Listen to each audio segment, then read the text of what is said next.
বাংলাদেশ চলচ্চিত্রের অন্যতম এক সময়ের সেরা নায়ক ছিলেন রুবেল।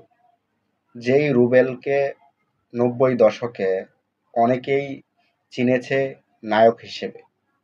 তবে এরপর থেকে তাকে চলচ্চিত্রে আর কখনো দেখা যায়নি।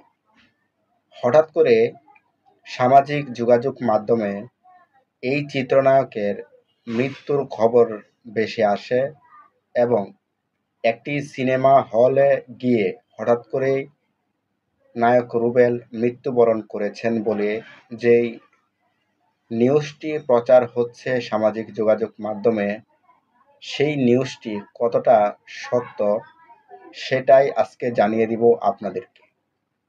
প্রিয় বন্ধুগণ, নায়ক রুবেল, তাকে সবাই একসময় নায়ক নামেই চিনত। তিনি অনেক বছর যাবৎ বাংলাদেশ চলচ্চিত্রে অভিনয় করেছেন নায়কের ভূমিকায়। তো সেই ক্ষেত্রে তাকে সবাই নায়ক হিসেবেই চিনে। এখন নায়ক রুবেল মারা গেছেন এবং সামাজিক যোগাযোগ মাধ্যমে এই খবরটা ফলাও করে প্রকাশ করা হচ্ছে এবং অনেক শিল্পীরাই তারা নায়ক রুবেলের মৃত্যুর খবরটি নিশ্চিত করেছেন বলে দাবি করা হচ্ছে।